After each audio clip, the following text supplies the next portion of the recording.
All right, my name is John.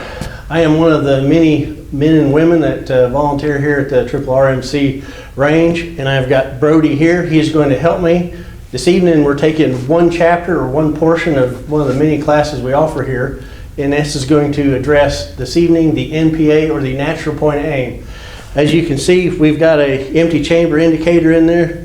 This firearm has been checked both visually and physically to ensure that it is unloaded before we gave it to Brody, and then subsequently we put in an empty chamber indicator.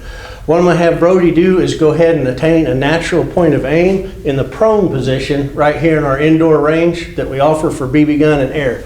So Brody, if you will start your prone position. Here's some things I want to point out. One of the most important keys when you talk about natural point of aim is there is no textbook national point of aim. It's natural to your body. So I've had my collarbone broken. I've had several ribs broken. What is natural and relaxed to me may not be relaxed to you. You have to find where yours is. So what I've got is Brody here. He's adopted his natural point of aim. This allows him to engage his target without being contorted or twisted, and he's relaxed. So if he closes his eyes, I shake him, I move him around, his natural point of aim is still going to be directed on the target, and that's important. There's a couple other things to notice. You can see where his hand is here. He's got a good center of balance with the firearm, so he's got center of balance. He's here. He's got his elbows spread apart a little bit. They're still in close to his body, because if he gets them too far out, that allows him to wobble more. He wants a good stable upper torso platform up in here from his elbow. You see his cheek weld is natural. He's not turtled in. He doesn't have his head pulled in. He's got his head erect. He's looking down his sighting device. This happens to be an ACOG. There's 100 million different styles and types. That's just what's on this one. It lets him have a more erect posture so that he can be more relaxed. The second thing, when you're prone, take a big deep breath. See how my hand raises? When you're prone, there's only one place for your rib cage to expand, so breath control becomes even more critical.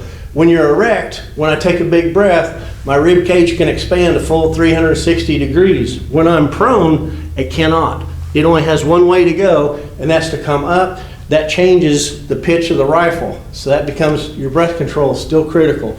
If you look back here, you can see how he's got he doesn't have his feet up, he's not kicking around, he's got everything flat on the ground. He's making use of his body here. If I take a straight string right down here, you can see where his head's not torced or twisted.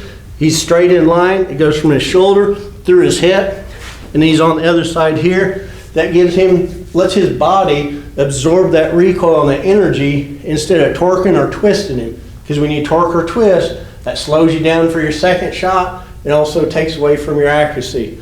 He can maintain his cheek weld during the recoil. He's absorbing it through his body here, using his own mass. And again, he's flat. He's not up, he's not holding. He's just very comfortable.